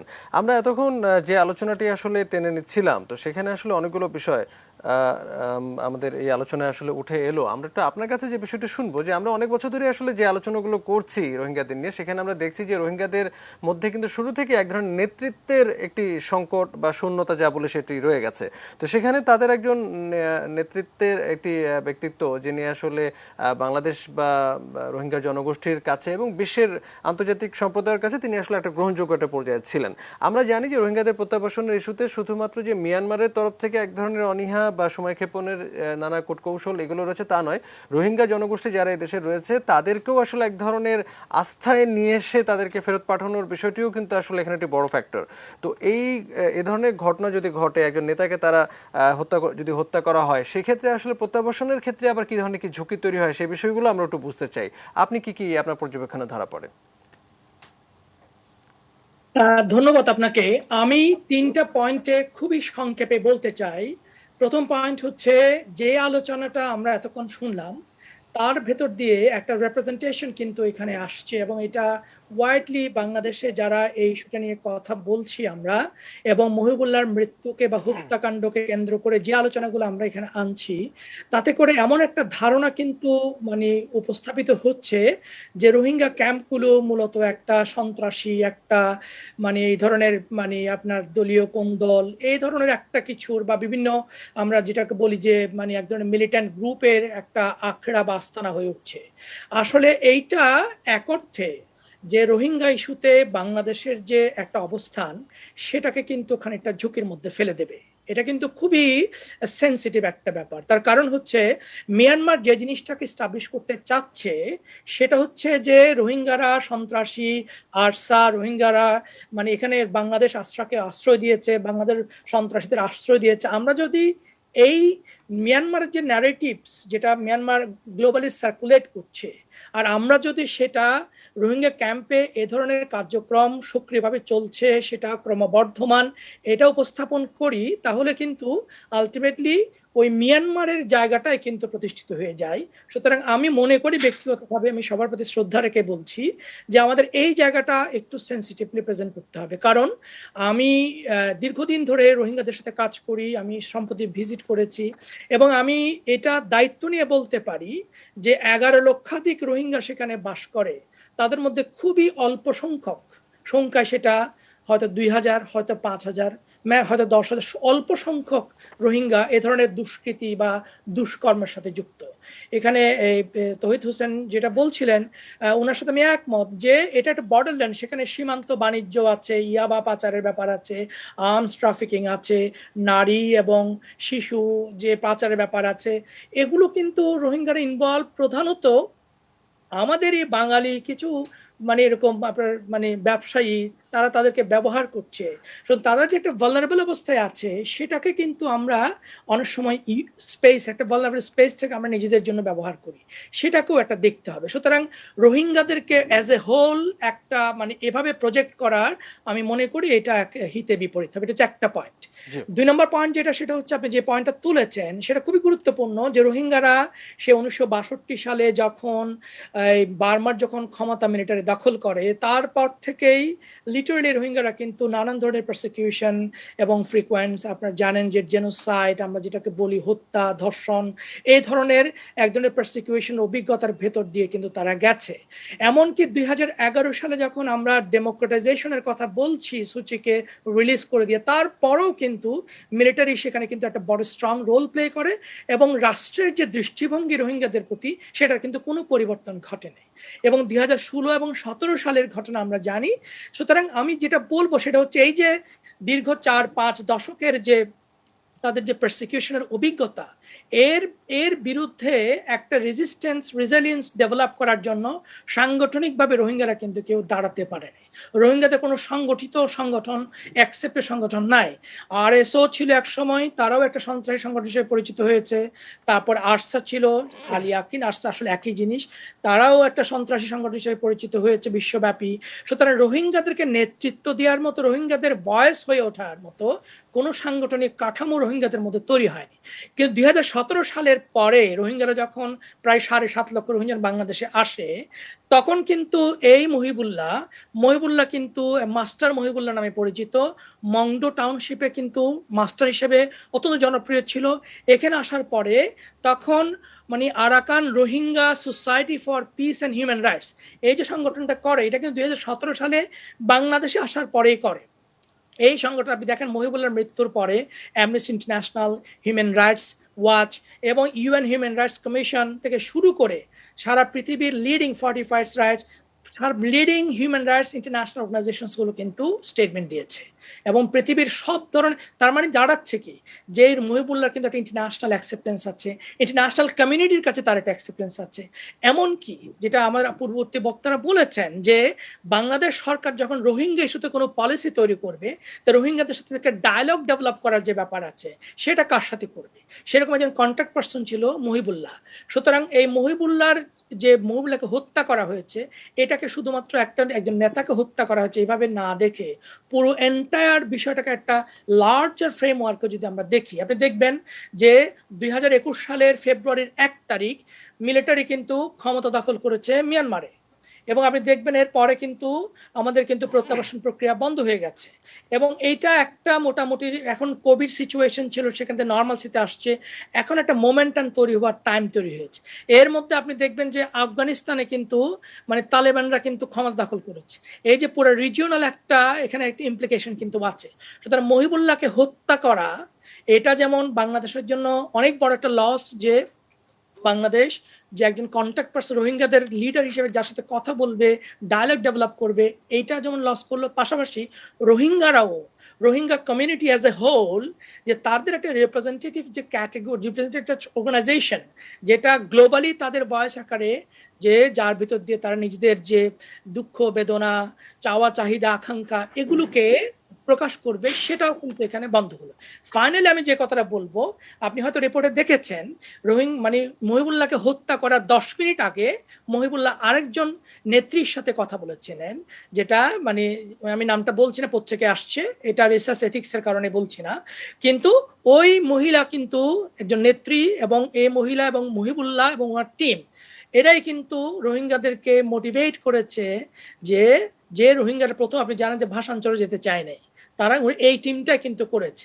এবং এই টিমটায় যখন আপনি জানেন যে 2018 সালের নভেম্বরের 15 তারিখ, 2019 সালের অগাস্টের 22 তারিখ 2 দফা যে রিপাট্রিয়েশন অ্যাটেম্প নেওয়া হয়েছিল, তখনও কিন্তু এই টিমটাই কিন্তু কোঅর্ডিনেট করার চেষ্টা করেছে। সুতরাং তাহলে আমরা যে প্রফেসর খান যেটা বলেছেন, আমি ওনার সাথে একমত যে মহিবুল্লাহকে হত্যার মধ্য দিয়ে আসলে বেনিফিশিয়ারি কারা হচ্ছে। আমরা যদি এই ফ্রেমওয়ার্কে চিন্তা করে তাহলে দেখব যে প্রত্যাবর্ষণের বাইরে প্রত্যাবর্ষণ বিরোধী যে চক্রটা আছে তারা বেনিফিশিয়ারি হচ্ছে, এবং রোহিঙ্গাদের মধ্যে যে একটা সংগঠিত একটা সাংগঠনিক কাঠামো তৈরি করে রোহিঙ্গাদের একটা ভয়েস হয়ে ওঠা, সেটাই কিন্তু যারা এটাকে চায় না তারা তৈরি করছে। আপনি জানেন 2019 সালে যখন একটা মানে আপনার ক্যাম্প 4 এক্সটেনশনে যখন জমায়েত হয়, প্রায় 2 লক্ষাধিক মানুষের জমায়েতে মহিবুল্লাহ নেতৃত্ব হয়েছিল, যদিও সেটাকে রাষ্ট্রের সিকিউরিটি হিসেবে অনেকভাবে উপস্থাপন করা হয়েছে, কিন্তু মহিবুল্লাহর যে ওয়ার্ডের একটা গ্রহণযোগ্যতা ছিল সেটা কিন্তু এখন রোহিঙ্গারা বরঞ্চ অভিভাবকহীন হয়ে পড়েছে। আর আরেকটা ব্যাপার আমি এখানে বলবো ফাইনালি, সেটা হচ্ছে যে রোহিঙ্গাদের ভেতর থেকে তাদের নিজেদের যে চাওয়া চাহিদা, তাদের যে আবেগ, তাদের দুঃখ দুর্দশা, এগুলোকে আপনার কনসার্ন অথরিটির কাছে উপস্থাপন করার জন্য নতুন কোনো নেতৃত্ব কিন্তু এখনো তৈরি হয়নি, এবং সেটা কিন্তু একটু সময়ের ব্যাপার। ফলে পুরো প্রত্যাবাসন প্রক্রিয়া এবং রোহিঙ্গাদের নিয়ে যে বাংলাদেশের স্টেটের যে পলিসি, এই পুরো ব্যাপারটাই একটা ঝুঁকির মধ্যে আসলে পড়ে গেল। আমরা এই ঝুঁকিটি আসলে একটু শনাক্ত করবার চেষ্টা করছিলাম। আমাদের সঙ্গে সাবেক পররাষ্ট্র সচিব তৌহিদ হোসেন আছেন, আমরা একটু তৌহিদ হোসেনের কাছে এই বিষয়টি নিয়ে একটু শুনতে চাইবো যে আমরা রোহিঙ্গাদের নেতৃত্ব নিয়ে তো আসলে একটা আলোচনা তো আসলে আমরা করছিলাম, কিন্তু এই যে প্রত্যাবাসনের পুরো প্রক্রিয়াটা তো আসলে গত কয়েক বছর ধরে একটা কূটনৈতিক বৃহত্তর এক ধরনের তৎপরতা আমরা আসলে দেখছি, নানামুখী তৎপরতা চলছে এবং বিশ্ব সম্প্রদায়কে নানাভাবে সম্পৃক্ত করে নানামুখী চাপ তৈরি করে মিয়ানমারের উপর আমরা আসলে নানা রকম তৎপরতা দেখছি। কিন্তু আমরা যদি সাম্প্রতিক ইতিহাসের দিকে তাকাই, তাহলে আমাদের করোনা ভাইরাসের কারণে একটি দীর্ঘ বিরতি আসলে বিশ্বজুড়ে ছিল, আফগানিস্তানের পরিস্থিতি আমরা দেখলাম, ফলে এই রোহিঙ্গা ইস্যুটি কিন্তু বিশ্ববাসীর কাছে কিছুটা ম্রিয়মাণ হয়ে পড়েছিল, যেটি আসলে গত সপ্তাহে আমাদের প্রধানমন্ত্রী জাতিসংঘে ভাষণ দিয়ে পুরো বিষয়টাকে আবার নতুন করে একটু হয়তো পুনর্জীবিত করলেন। তো এই ধারাবাহিকতা আমরা আবার একটা ঘটনা দেখলাম যে আমাদের এখানে, তো ফলে এই প্রত্যাবাসনের যেটি ধারাবাহিক যে কূটনৈতিক তৎপরতা, এর মাঝখানে আবার এরকম একটি ঘটনা, এর ফলে কি আপনি কোনো দেখতে পান যে কোনো দিকে কি কোনো সমস্যা তৈরি হয়ে যাচ্ছে কিনা বা কোনো জটিলতা নতুন করে আবার মাথা চারা দিচ্ছে কিনা? ধন্যবাদ। আসলে পুরো বিষয়টা তো যথেষ্ট জটিল, কাজে মাঝে মধ্যে এটাতে এই যে টার্নস কিছু আসবে, কিছু নতুন জটিলতার সৃষ্টি হবে, এটা খুব অস্বাভাবিক কিছু না। তবে ডক্টর রহমান যেমন বলেছেন যে মিলিটারি আসার পরে বন্ধ হয়ে গেছে সব ধরনের তৎপরতা, এটার সাথে আমি খুব একটা একমত না। গত 4 বছরের সত্যিকার অর্থে মিয়ানমারের পক্ষ থেকে কখনোই কোনো সিনসিয়ার এফার্ট ছিল না রোহিঙ্গাদেরকে ফেরত দেওয়া। মাঝে যে ওই স্বল্প সংখ্যক কিছু মানুষকে যে নেওয়ার কথা ছিল, এটাও ছিল একটা প্লয়। এটা যদি নিতে পারতো তারা, আমি মনে করি যে এটা যে যায় নাই, এটা খুব ভালো হয়েছে, কারণ এটা নিতে পারলে মিয়ানমার এটাকে দেখাতো, পাবলিসাইজ করতো যে এই তো আমরা বাইলেটারালি সমাধান করে ফেলতেছি, কাজে তোমরা বাকি পৃথিবী তোমরা চুপ করে থাকো, এটা তোমাদের কিছু করার প্রয়োজন। এই কথা আমরা বারবারই বলছি। বিষয়টা হচ্ছে যে এই মিলিটারি আসার কারণেও নতুন করে কিছু হয়নি, নতুন করে কোনো নতুন পরিবেশ সৃষ্টি হয়নি, অথবা তারা যখন মিলিটারি রুল ছিল না তখন তো মিলিটারি সত্যিকারের ক্ষমতায় ছিল, সামনে ছিলেন অং সান সুচি, কিন্তু তার হাতে কতটুকু ক্ষমতা আছে সেটা আমরা দেখতেই পেলাম। দ্বিতীয় যে প্রসঙ্গটা এখানে আসছে সেটা হচ্ছে যে এখন মহিবুল্লাহর মৃত্যুর কারণে এটা দুর্বল হয়ে গেল কিনা। আসলে তো স্থান কোনোটাই শূন্য থাকে না, এটা ঠিক যে এই মুহূর্তে মহিবুল্লাহ যেরকম একটা তার যে স্ট্যাচার ছিল, তার যে পরিচিতি ছিল, সেরকম কেউ নেই। কিন্তু যদি তার সংগঠন যদি থেকে থাকে এবং তারা যদি টিকে থাকে, তাহলে নতুন নেতৃত্ব উঠে আসবে এবং ঠিক একই রকম যে তার ভিজিবিলিটি লাগবে তা না, কিন্তু এই তাদের পক্ষে যে কথাগুলো, সেই কথাগুলো আবার নতুন করে সার্কুলেটেড হবে। মাননীয় প্রধানমন্ত্রী যেটা করেছেন এটা তো উনি করবেনই, কারণ পৃথিবীকে তো ভুলে যেতে দিলে চলবে না যে রোহিঙ্গারা আছে, একটা সমস্যা এটা পৃথিবীর জন্য, আমাদের জন্য যেমন, রোহিঙ্গাদের জন্য এবং পৃথিবীর জন্য এটা একটা সমস্যা। বিষয়টা হচ্ছে যে যখন একটা সমস্যা একটু পুরনো হয়ে যায়, নতুন একটা সামনে হাজির হয়, সবাই তখন সেটাকে নিয়েই ব্যস্ত হয়ে পড়ে। পৃথিবীর নিয়ম এটা, মিডিয়া থেকে শুরু করে সবাই তাই করে। এই মুহূর্তে সমস্ত পৃথিবীর সামনে সমস্যা হচ্ছে আফগানিস্তান, কাজেই সবাই অন্যান্য সব ইস্যু ভুলে বসে আছে। যে প্রায় প্রতিদিন ফিলিস্তিনে 2 জন 5 জন 7 জন করে গুলি করে মারছে, এটা জাস্ট একটা খবরের স্ক্রল হয়। তারপরে এটা নিয়ে কোনো বিশ্ব নেতৃত্বের কাউকে কোনো একটি শব্দ উচ্চারণ করতে দেখেছেন? কেউ করেনি। মিডল ইস্টেরও কেউ করেনি, মিডল ইস্টেররা তো করবেই না, অন্তত পশ্চিমে কিছু করতে পারতো সেটাও তারা করে। তো এটা হলো জগতের নিয়ম। সেই অনুযায়ী প্রধানমন্ত্রী বিষয়টাকে আবার উত্থাপন করেছেন, যাতে করে পৃথিবী ভুলে যেতে না পারে যে এই সমস্যাটা আছে। কাজেই আমি মনে করি না যে মহিবুল্লাহর উপস্থিতি অথবা অনুপস্থিতির কারণে হঠাৎ করে বিরাট কোনো ওই শূন্যতা সৃষ্টি হয়েছে ওই ইয়ার ক্ষেত্রে, রিপেটেশনের ক্ষেত্রে সত্যিকার অর্থে কোনো ডেভেলপমেন্টই হয়নি। আমরা কথাবার্তা বলছি, মহিবুল্লাহ সাহেব খুব ভালো কাজ করছিলেন, যে বিশেষ করে তথ্য উপাত্ত সংগ্রহ করছিলেন, সেটা চিরদিনই কাজে লাগবে, সেগুলি আপনার কোর্টেও কাজে লাগবে বিচারের সময়। কিন্তু কথা হচ্ছে যে উনি থেকে যে একেবারে উনি অ্যাডভোকেট করছিলেন ফেরত যাওয়া, অবশ্যই আমরা সবাই চাই ফেরত যাওয়া। বিষয় যে সেটা হলো যে এরকম একজন শীর্ষ নেতৃত্ব যিনি আসলে হয়তো একটা সময় কার্যকর আরো বেশি ভূমিকা রাখতে পারতেন, তাকে হত্যার মধ্য দিয়ে কি আসলে পুরো বিষয়টিকে কি আসলে আবার একটু পেছনের দিকে ঠেলে দেওয়ার একটা প্রবণতা আমরা দেখতে পাই কিনা? দেখুন, এটা বিষয়টা কিরকম যে উনি যেহেতু ভিজিবল ছিলেন, কাজেই বিরোধী যারা, সোজা কথা যারা চায় না যে রিপেটেশন হোক, তারা তাকে সরিয়ে দিয়ে একটা মেসেজ দিল যে এই কেউ যেন এই কাজ করতে না আসে। যেটা ডক্টর রহমান বলছিলেন যে অপরাধীদের সংখ্যা কতজন, যে কোনো সমাজেই কিন্তু অপরাধীর সংখ্যা কম, কিন্তু তারা তো ডমিনেট করে, কারণ তাদের হাতে অস্ত্র থাকে, তাদের সাথে কানেকশনস থাকে। এখন যদি 5,000 লোক থেকে থাকে, এটা সময় এসেছে খুব শক্ত ব্যবস্থা নেওয়া, যে তাদেরকে যেন সম্পূর্ণভাবে পর্যবেক্ষণ করা যায়, এবং পাশাপাশি আমাদের স্থানীয় অপরাধীদের সাথে যে নেক্সাস আছে সেটাকে যেন ভেঙে দেওয়া হয়। আমার মনে হয় এই দুটো করতে পারলে এই অভাব আমরা খানিকটা পূরণ করতে পারবো, এবং এই যে ফেরত যেতে হবে এবং ফেরত যাবে সবাই, এই নতুন নেতৃত্ব উঠে আসবে, সেই নেতৃত্বকেও সরকারের উচিত হবে সমর্থন দেয়া, যাতে করে তারা শক্তিশালী একটা অবস্থানে থাকতে পারে। নিশ্চয়ই নিশ্চয়ই, আপনি অনেকগুলো খুব সুনির্দিষ্টভাবে কয়েকটা পয়েন্ট আসলে বললেন। অনেক ধন্যবাদ তৌহিদ হোসেন, আপনার কাছে আবারও ফিরবো, আমাদের অন্য আলোচকরাও আছেন তাদের কাছেও যাব, তবে ছোট্ট একটা বিরতি নিয়ে ফিরে এসে এই আলোচনায় থাকছি, নিশ্চয়ই সঙ্গে থাকবেন।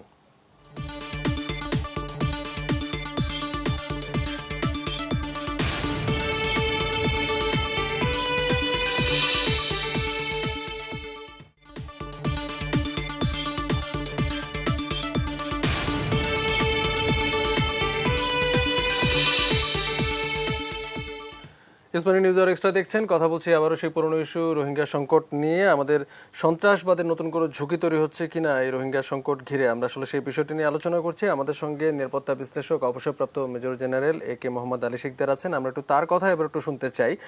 আমরা এতক্ষণ আসলে যে আলোচনায় আসলে ছিলাম, এবং সেই আলোচনায় আসলে অনেকগুলো প্রসঙ্গের মধ্যে আসলে উঠে এলো প্রত্যাবাসনের বিষয়টি, যেমন আমাদের কাছে খুবই গুরুত্বপূর্ণ, সেটিতে আসলে দীর্ঘমেয়াদীও হবে, কিন্তু আমরা আসলে আমাদের বর্তমান এবং ভবিষ্যতের ওই যেখানে আসলে রোহিঙ্গারা এই মুহূর্তে অবস্থান করছে সেখানকার নিরাপত্তার ঝুঁকিগুলো আমাদের একটু আমরা বুঝতে চাই। আমরা যেমন বুঝলাম যে একটি বিষয় যেটি আসলে মিয়ানমার চাইছে রোহিঙ্গাদেরকে আসলে একটা ঝুঁকিপূর্ণ জনগোষ্ঠী হিসেবে বিশ্ববাসীর কাছে তুলে ধরতে, নিরাপত্তার একটি সংকটের কথা বলতে, যেটি আসলে অধ্যাপক নাসিরউদ্দিন বলছিলেন। আবার একই সঙ্গে আমরা এমনটিও দেখছি যে এই বিপুল সংখ্যক 11 লাখের মতো রোহিঙ্গার মধ্যে সবাই তো আর নিশ্চয়ই সন্ত্রাসী নয়, সেটি হাতে গোনা কয়েক হাজার, হয়তো হবে 2000, 3000, 5000। এবং আমরা একটু আগেও শুনছিলাম যে সেখানে আইনশৃঙ্খলা রক্ষাকারী বাহিনীর আসলে পরিপূর্ণ নিয়ন্ত্রণ আছে কিনা, সেটিও কিন্তু এখনো এই কয়েক বছর পরেও কিন্তু একটি বড় প্রশ্ন আমাদের সামনে। এবং সেখানে অস্ত্রের ঝনঝনানি, অত্যাধুনিক অস্ত্রের যে আমরা সমারোহ বা মহড়া দেখছি, এবং এ ধরনের হত্যাকাণ্ড ঘটছে, এবং শীর্ষ একজন নেতাকেও আসলে হত্যা করে একটি বার্তা দেবার চেষ্টা হচ্ছে।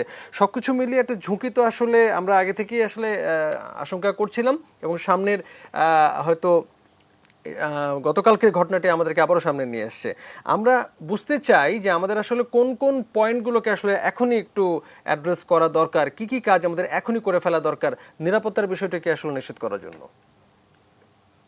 দেখুন, একটি বিষয়ে আমরা একেবারেই স্পষ্ট হওয়া উচিত, এবং মোটামুটি আমরা একমত, কিন্তু আমাদের অনেক সময় কথার মধ্যে দিয়ে বোধহয় ভিন্ন অর্থ অনেক সময় প্রকাশ পেয়ে যায়। এখানে কিন্তু আমরা সারা বাংলাদেশ সহ সরকার সহ সবাই কিন্তু একটি জায়গায় একমত, এই বৃহত্তর রোহিঙ্গা গোষ্ঠী নির্যাতনের শিকার হয়ে, গণহত্যার শিকার হয়ে তারা বাংলাদেশে এসেছেন 11 লাখ। এই বৃহত্তর নিরীহ মানুষ কিন্তু কোনো ধরনের অপরাধের সাথে জড়িত নয়, কিন্তু সবসময় এই বৃহত্তর জনগোষ্ঠীকে জিম্মি করে, তাকেদেরকে অছিলা করে এর ভিতর থেকে সন্ত্রাসী জঙ্গি গোষ্ঠী তৈরি হয়, এবং তারা অস্ত্রের জোরে এদেরকে জিম্মি করে, এদের মুক্তি বন্ধ করে তারপরে নানা ধরনের অপকর্ম, সন্ত্রাসী কর্মকাণ্ড করে, বিভিন্ন ধরনের বিভিন্ন প্রেমের করে থাকে। এটি কিন্তু আসল কথা। সেই জায়গা থেকে কিন্তু এখনো বাংলাদেশ থেকে বোধহয় কেউ বলেনি কেন আমরা এই সমস্ত বলছি যে রোহিঙ্গাদের আমরা সন্ত্রাসী হিসেবে পরিচয় দেওয়া উচিত নয়। আমরা কি দিচ্ছি কেউ? নোবডি। সুতরাং এই কথাটি যখন আনা হয় তখনই মনে হয় যে বোধহয় আমরা বোধহয় সেরকম ধরনের কথা বলছি। কখনো আমরা সে ধরনের কথা কেউ বলিনি, কেউ এখানে বলেনি। কিন্তু কথাটা হলো যে যারা এই ধরনের ঘটনা ঘটাচ্ছে, এই ভিতর থেকে জঙ্গি সন্ত্রাসী গোষ্ঠীর উত্থান, এবং ভিতরে এখানে 50-এর অধিক মানুষ এখানে নিহত হয়েছে।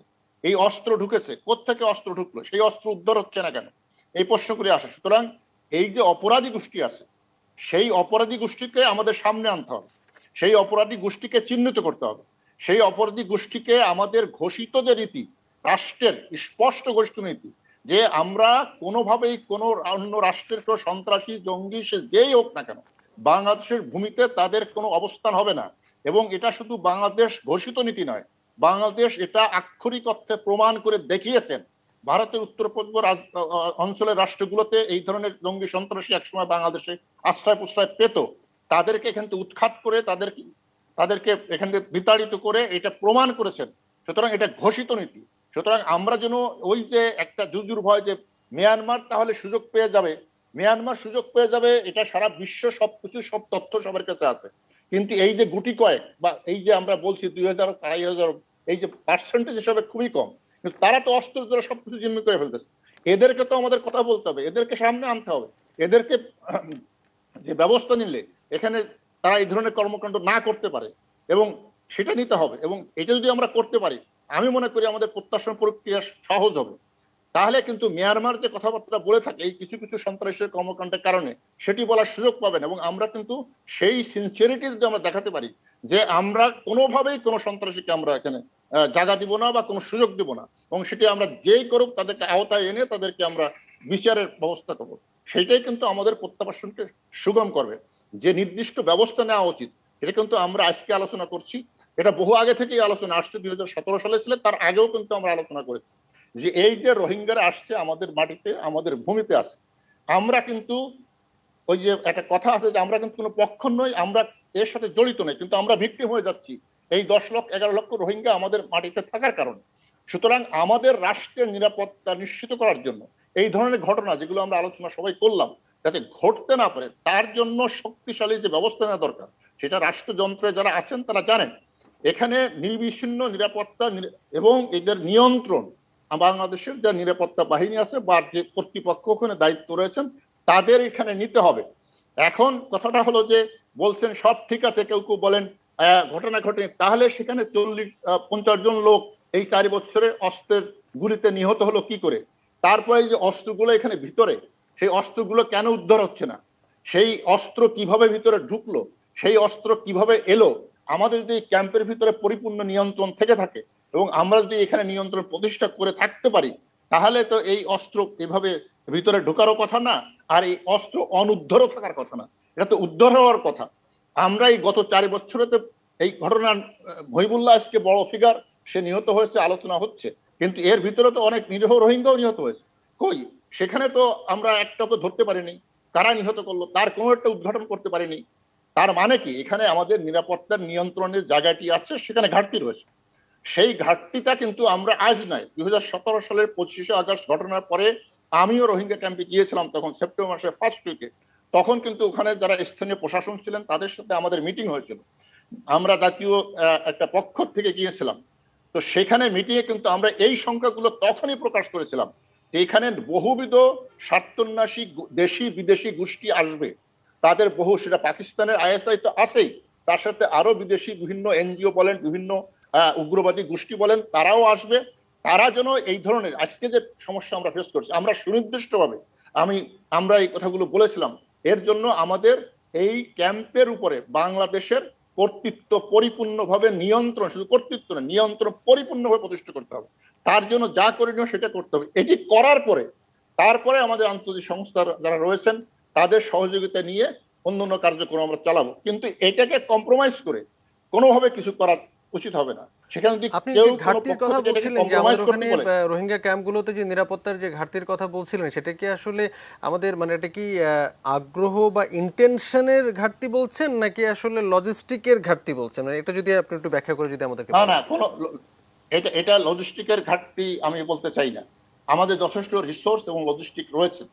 কিন্তু আমার কাছে যেটা মনে হয়েছে যে এখানে যেভাবে এই নিরাপত্তার জায়গাটি মানে নিয়ন্ত্রণ এবং নিরাপত্তা নিশ্চিত করবেন, যেভাবে এখানে অর্গানাইজ এবং যেভাবে ফোর্সের প্লেসমেন্ট এবং দায়িত্ব এবং জবাবদিহিতা করার কথা ছিল, সেখানে ব্যালেন্স সেটি তো আমরা দেখতে পাচ্ছি না। আমরা তো ঘটনা উল্লেখ করলাম, প্রায় 50টি হত্যাকাণ্ডের ঘটনা ঘটেছে, একটা ঘটনার রহস্য উদ্ঘাটিত হয়েছে, 1-2জনকে গ্রেপ্তার হয়ে তাদেরকে বিচারের আওতায় আনা হয়েছে। সেই জায়গা থেকে আমি বলছি যে ঘাটতি রয়েছে। সুতরাং আমাদের যে জায়গাটি আমরা বলতে চাই নিরাপত্তার নিশ্চিত করার জন্য, যে এখানে আমাদের বড় ধরনের একটা টাস্ক ফোর্স থাকা উচিত এবং সেখানে সমস্ত বাহিনীর লোক থাকা উচিত, একটা কমান্ড থাকা উচিত, সেই কমান্ডের অধীনে সবাই এখানে কাজ করা উচিত। ওখানে 4টি এপিবিএন বা 3টি এপিবিএন ব্যাটালিয়ন আছে, আমরা তো খোঁজ খবর রাখি, ওখানে সাংবাদিক যারা আছে তাদের সাথে প্রতিনিয়ত কথা হয়, যেহেতু এই রোহিঙ্গা ইস্যু নিয়ে আমিও অনেক কাজ করেছি। সুতরাং আজকেও তারা আমাকে বলেছেন যে এপিবিএন এর ব্যাটালিয়নের যে ক্যাম্পগুলো আছে ভিতরে, রাত্রে সন্ধ্যার পরে তাদের আর কোনো কার্যক্রম থাকে না, তারা সারাদিন ঘোরাফেরা করেন, সন্ধ্যার পরে তাদের এই এপিবিএন ব্যাটালিয়নের যে ক্যাম্প আছে ভিতরে, সেই ক্যাম্পের মধ্যে থাকেন। বাইরে পুরো ক্যাম্প, এত 34টা ক্যাম্প, বিরাট এলাকা। এখানে রোহিঙ্গারা কি করে, এই জঙ্গি সন্ত্রাসী গোষ্ঠী যারা একে রোহিঙ্গা নিরীহ রোহিঙ্গাদের জন্মি করে তাদের স্বার্থ উদ্ধারে কাজ করছে, সেইটা নিয়ন্ত্রণ করবার জন্য যেভাবে শক্তভাবে টহল দরকার, উপস্থিত থাকা দরকার, এবং যারা অঘটন ঘটাচ্ছে তাদেরকে অ্যারেস্ট করা দরকার, অস্ত্র উদ্ধার করা দরকার, সেইগুলো কিন্তু কোনোটাই হচ্ছে না। সুতরাং সেই জায়গায় কিন্তু বড় ধরনের ঘাটতি রয়েছে। সুতরাং আমরা আগেও যেরকম বলে আসছি গত 4-5 বছর ধরে, এখনো একই কথা বলছি, এখানে কোনোভাবেই কোনো কম্প্রোমাইজ করার সুযোগ নাই। আমাদের যথেষ্ট রকমের মেধা শক্তি রয়েছে, আমাদের আইন শৃঙ্খলা নিরাপত্তা বাহিনী যারা রয়েছেন তাদের ভিতরে দক্ষ কর্মকর্তা রয়েছেন, তারা কিভাবে কি পরিকল্পনা কি ব্যবস্থা এখানে ইন প্লেস করলে এটা নিয়ন্ত্রণে আসবে সেটা তাদের অজানা থাকার কথা নেই। এখন কেন এটা হচ্ছে না সেটি আমরা বাইরে থেকে কিন্তু বলতে পারবো না, কিন্তু আমরা যে ঘাটতি দেখছি এবং যে অঘটনগুলো ঘটছে তার পরিপ্রেক্ষিতে কিন্তু কথা বলছি। এই অঘটনগুলো যদি না ঘটতো তাহলে কিন্তু আমরা এগুলো বলতাম না। এই অঘটনগুলো ঘটছে বলেই কিন্তু আমরা এই সমস্ত কথা সামনে আনছি। সুতরাং এই খেলা নিয়ে আমাদের ভাবা দরকার এবং এখনো সময় আছে, কারণ রোহিঙ্গা প্রত্যাবাসনের বিষয়টি আমরা সবাই চাই, প্রচেষ্টা অব্যাহত রাখতে হবে, কিন্তু এটা সহজে যে হয়ে যাবে, তাড়াতাড়ি হয়ে যাবে 2-1 বছর 6 মাসে, সেরকম তো কোনো নিশানা আমরা দেখছি না। সুতরং এটিকে আসলে এখনই নিয়ন্ত্রণে রাখতে হবে। আসলে এটি আসলে একটি খুবই বড় তাগিদ। বিকল্প নাই, কোন রকম কোনো বিকল্প নেই, কোন রকম কোনো বিকল্প নাই যে এখনই আমাদের এই ঘাটতিগুলো মূল্যায়ন করে, যে কোথায় কোথায় ঘাটতি আছে মূল্যায়ন করে আমাদের সেই ব্যবস্থাটা এখনই নিতে হবে। এটি খুবই গুরুত্বপূর্ণ কথা, এবং এই কথার সঙ্গে আমরা আবারও একটি বিরতিতে যাচ্ছি। ফিরে এসে আমরা আমাদের বাদবাকি আলোচনায় থাকবো, নিশ্চয়ই সঙ্গে থাকবেন।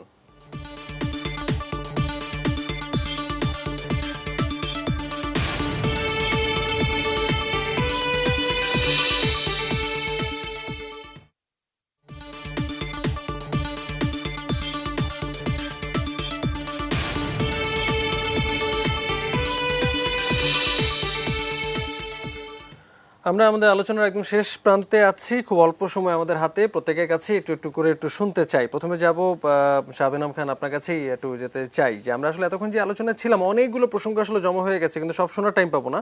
আমরা যদি একটু 1 মিনিট সময়ের মধ্যে যদি আপনার কথাগুলো যদি একটু শুনে নিতে চাই, যে আমরা আমাদের একটি প্রধান লক্ষ্য প্রত্যাবাসন, কিন্তু প্রত্যাবাসন তো একটু সময় সাপেক্ষ দীর্ঘমেয়াদী ব্যাপার, কিন্তু এই মধ্যবর্তী বা অন্তর্বর্তীকালীন সময়ে পুরো বিষয়টি যেন বাংলাদেশের বিপক্ষে কিছু না যায়, বাংলাদেশের জন্য যেন সহনীয় পর্যায়ে থাকে, বড় কোনো মাথা ব্যথার কারণ নয়, এই বিষয়টিও আসলে আমরা নিশ্চিত করতে চাই। তো এক্ষেত্রে এই ব্যবস্থাপনার জায়গাতেও বাংলাদেশ কিন্তু গত কয়েক বছরে কিন্তু এক ধরনের কুশলীপনার পরিচয় বিভিন্ন ক্ষেত্রে আসলে দিয়েছে, কিন্তু যে নিরাপত্তার যে বিষয়টি গত কয়েক বছর ধরে আমরা দীর্ঘ আলোচনা করছি, কিন্তু সেখানেও কিছু কিছু ঘাটতির কথা আমরা এখন শুনতে পাচ্ছি, বরাবরই শুনেছি। আজকে আবারও মনে করিয়ে দিলেন জেনারেল শিকদার। তো আপনি কি এই বিষয়টা নিয়ে কোনো কিছু ভাবছেন? আমার মনে হয় আমি জেনারেল শিকদারের সাথে একদম একমত। আমাদের এখন যে কাজটা করা দরকার, ফান্ডামেন্টালি মহিবুল্লাহর মৃত্যুর সাথে আমি মনে করি আমাদের এই মুহূর্তে ফরেন পলিসিতে একটু রিভিশনের দরকার আছে।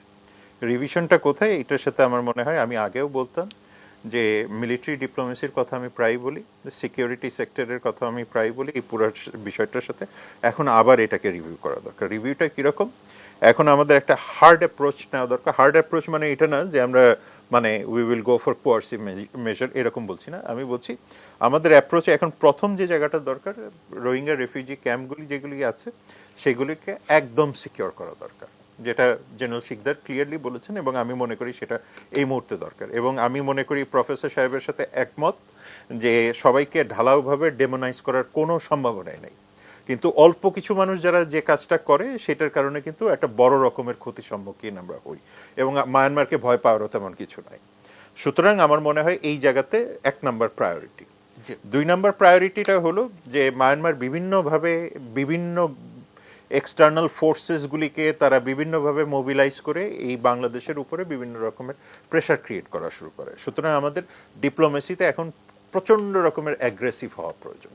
সুতরাং এই দুইটা বিষয়ে হ্যান্ড ইন হ্যান্ড যাওয়া দরকার। থার্ড যে বিষয়টা, যেটা তৌহিদ স্যার বলেছেন খুব ইম্পর্টেন্ট, সেটা হলো যে এই মহিবুল্লাহ সাহেব মারা গেছেন, তার জন্য যে রিপ্যাট্রিয়েশন প্রসেস বন্ধ হয়ে যাবে সেটা মনে করার কোনো কারণ নেই, কিন্তু একটা অল্টারনেটিভ লিডারশিপ তৈরি করা দরকার আছে।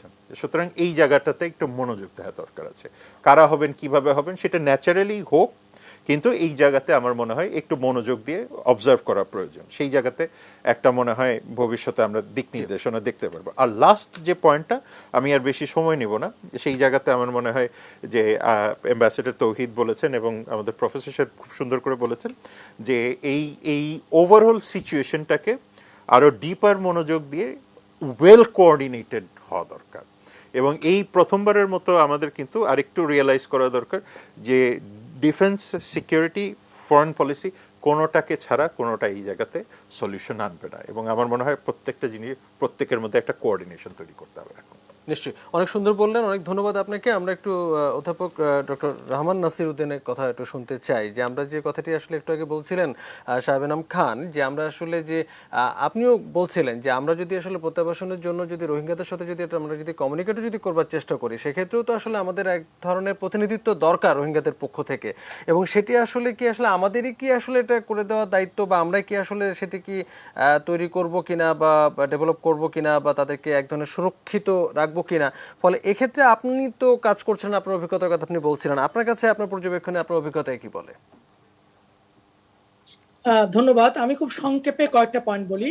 আপনার যে লাস্ট প্রশ্নটা, সেটা হচ্ছে কি, এটা এমন নয় যে মানে লিডারশিপ এটা হচ্ছে something like that choose and pick, যে একজনকে আমরা পিক করলাম তাকে বানালাম, তা নয়। আমি বিলিভ করি যে মিস্টার তৌহিদ সাহেব যেটা বলেছেন সেটা হচ্ছে কি, যে রোহিঙ্গাদের ভেতর থেকেই নতুন করে নেতৃত্ব তৈরি হবে, এবং সেটার সম্ভাবনা বেশ আছে। কারণ আমি ব্যক্তিগতভাবে অনেককে চিনি যারা খুবই রোহিঙ্গাদের মানে রিপাট্রিয়েশনে খুব অ্যাক্টিভ, এবং তারা এই মহিবুল্লাহর সাথে কাজ করছিল, এবং ওদের মধ্যে অনেকেই আছে যারা, এবং তারা শিক্ষিত, এবং দু একজন ডাক্তারকেও আমি জানি যারা খুবই কাজ করছে ক্যাম্পে তাদের ফ্যাসিলিটেট করার জন্য। এরা বেরিয়ে আসবে, আমি এটা মনে করি। আর আমি যে পয়েন্টটা আপনি শুরুতে বলেছেন, যে আমি প্রথমত মনে করি হচ্ছে যে পুরো রোহিঙ্গা ইস্যুটাকে যে রাষ্ট্রের যে পলিসি, সেটা হচ্ছে রিপাট্রিয়েশন, যে রোহিঙ্গাদেরকে ফেরত পাঠাতে হবে। আমি যে কথাটা আমার প্রথম রাউন্ডের কথায় বলার চেষ্টা করেছিলাম, মহিবুল্লাহর হত্যাকাণ্ডের মধ্য দিয়ে যে আমাদের মহিবুল্লাহ কিন্তু শুরু থেকেই মানে ফিরে যাওয়ার ব্যাপারে, আমি আমার দেশে ফিরে যাব, আমরা আমার দেশে চলে যাব, এই বিষয়টাতে যেরকম অ্যাডভোকেসি করছিলেন এবং যেভাবে প্রোঅ্যাক্টিভ রোল প্লে করছিলেন, সেই জায়গাটা খানিকটা এখন ঘাটতি পড়েছে, এটা একটা মিসিং পয়েন্ট। তবে আমি যেটা মনে করি যে মানে পুরো পুরো রোহিঙ্গা ক্যাম্পটাকে আসলে একটা মানে কন্টেনমেন্টের মধ্যে আনতে হবে, এই অর্থে যে বিশেষ করে নিরাপত্তার প্রশ্নটা, সাধারণ রোহিঙ্গাদের নিরাপত্তার প্রশ্নটা কিন্তু গুরুত্ব দিতে হবে। আমি এখানে একটা পয়েন্ট বলি, 2020 সালের অক্টোবরের প্রথম সপ্তাহে 2 বা 3 তারিখ এবং 6 তারিখে প্রায় 7 জন রোহিঙ্গা মারা গেছে, এবং 7 জন রোহিঙ্গাকে হত্যা করা হয়েছে ইনফাইটের মধ্য দিয়ে। এরপরে কারা হত্যা করলো, কিভাবে হত্যা করলো, এই জন্য এরপরে আমরা আইন শৃঙ্খলা বাহিনী কি ব্যবস্থা নিয়েছে সেটা কিন্তু আমরা খুব একটা জানি না। সুতরাং মহিবুল্লাহ হত্যাকাণ্ডের মধ্য দিয়ে আমাদের যেন একটা রিয়েলাইজেশন হয়, আমাদের আই ওপেনিং হয়, যে এরকম হত্যাকাণ্ডের ঘটনা যেন আর না ঘটে, যে তাগিদটা এবং আসলে আমাদের আলোচনায় ক্যাম্পগুলোতে বরাবরই আসলে উঠে আসছে। নিরাপত্তাহীনতায় ভুগছে সাধারণ রোহিঙ্গারা, সেখান থেকে আসলে আমাদের আমাদের সেই জায়গাটা নজর দিতে হবে। জি, অনেক ধন্যবাদ, অনেক ধন্যবাদ। আমাদের আসলে সময় অনেক অল্প, আরেকদিন আপনার কথা আরো বড় করে শুনবো, আজকে এটা সময় দিতে পারছি না। আমাদের আলোচনাটা আমরা শেষ করব, আমাদের সঙ্গে তৌহিদ হোসেন আছেন, তাকে দিয়ে শেষ করব। তবে তার কাছে যাবার আগে আমরা আবারও একটু জেনারেল শিকদারের কাছে যেতে চাই। আপনি অনেক কিছু বললেন, তখন কিছু কি আর শেষ লাইন যোগ করবেন একটু 10-15 সেকেন্ডের মধ্যে? আমি শেষ লাইন যোগ করতে চাই এই, যে অনেক দেরি হয়ে গেছে, এবং ওই প্রেসিডেন্ট বাইডেন মাঝে মাঝে বলে, ওনার কথাটা ধার করেই বলি, অ্যাকশন, অ্যাকশন নাও। কোনোভাবেই কোনো ওয়েট করার কোনো সুযোগ নাই, অনেক ওয়েট করেছি। আমাদের সমন্বিত উদ্যোগ নিতে হবে, এবং ওই যে প্রফেসর শাহেদ এনাম যে কথাটি বলেছেন, তার সাথে আমি সুর মিলিয়ে বলতে চাই যে আমাদের যে ফরেন পলিসি এই রোহিঙ্গা ইস্যুকে কেন্দ্র করে, সেখানে আমাদের নিরাপত্তা নিশ্চিত করার জন্য, এবং এখানে যাতে এই অস্ত্র ঝঞ্ঝানি না থাকে সেটি উদ্ধার করার জন্য আমাদের যে ব্যবস্থা নেওয়া দরকার, সেই ব্যবস্থা নিতে গেলে আমাদের আন্তর্জাতিক সংস্থা কোনো মানবাধিকারের ইস্যু তুলে, অথবা তাদের যে জায়গাতে আছে সেই জায়গাকে তারা রক্ষা করার জন্য যাতে আমাদেরকে বাধা সৃষ্টি না করতে পারে, সেইভাবে আমাদের কূটনীতিটাকে সাজানো দরকার, এবং সেইভাবে আন্তর্জাতিক সংস্থার সাথে আমাদের ডায়ালগটি করা দরকার, যে আমরা মানবাধিকার সুরক্ষিত করেই এই যে সন্ত্রাসী গোষ্ঠী আছে, অস্ত্রধারী গোষ্ঠী আছে, এদের থেকে সাধারণ রোহিঙ্গাদের জীবন নিরাপত্তা করবার জন্যই বৃহত্তর স্বার্থেই আমরা এটা করতে হবে। সুতরাং এই বিষয়টি তাদেরকে মেনে নিতে হবে জি। এবং সেটি মেনে নেওয়ার জন্য যা করণীয় দরকার আমাদের করতে হবে। ডিপ্লোমেসিটা স্ট্রংলি ডিপ্লোমেসিটা আমাদের করতে হবে। জি, অনেক ধন্যবাদ আপনাকে। আপনি খুব চমৎকার বললেন। আমরা শেষ কথাটি শোনার জন্য আমরা তৌহিদ হোসেনের কাছে যেতে চাই। আপনার আলোচনা দিয়ে আজকের এই আলোচনাটি শেষ করব। উপসংহারটা যদি আপনি টেনে দেন। জাস্ট দুটো পয়েন্ট আমি দেবো। একটি কথা আপনি বলেছিলেন আপনার এক্সপ্লেনেশন, সেটা হলো যে সময় তো লাগবে, এখনই তো হয়ে যাচ্ছে না, দীর্ঘমেয়াদী একটা প্রশ্ন রিপেটিশন। এই জিনিসটা উপলব্ধি করতেই কিন্তু আমাদের অনেক দিন লেগেছে। আমরা ভেবেছিলাম যে এই তো এসেছে, এই একটা চুক্তি সই করবো আর একটা সময় ফেরত চলে যাবে, যে কারণে একটা অত্যন্ত বাজে চুক্তি আমরা সই করেছি খুব তাড়াহুড়ো করে। এটা হলো একটা প্রসঙ্গ। দুই হচ্ছে যে আসলে দীর্ঘমেয়াদী অনেকদিন লাগবে ভেঙে দেয় রিপেটিশন, কারণ মিয়ানমার এখনো তাদেরকে নেবে কথাই বলতেছে না। তাদের যে প্রকৃত ক্ষমতা যাদের হাতে, তারা এ কথা বলতেছে না যে তাদেরকে নেবে। নেওয়া সম্ভব নাও হতে পারে, এরকম কথা তাদের ওই জেনারেল মিন অং লাই বলেছিলেন। কাজেই এই সময় যেটা সবাই বলেছেন সেটা হলো যে নিরাপত্তা ব্যবস্থাটাকে ফুল প্রুফ করতে হবে। এইভাবে ওই অপরাধীদের হাতে এই ক্যাম্পগুলিকে ছেড়ে দেওয়া চলবে না। Thank you. জি, অনেক ধন্যবাদ। খুব চমৎকার করে আপনি শেষ করলেন। একই সঙ্গে আমরা আমাদের আলোচনাটি শেষ করে দিচ্ছি। ধন্যবাদ জানাই দর্শকদের, ধন্যবাদ জানাই এতক্ষণ যারা আমাদের সঙ্গে ছিলেন আলোচনায়। সবাইকে শুভরাত্রি, ভালো থাকবেন।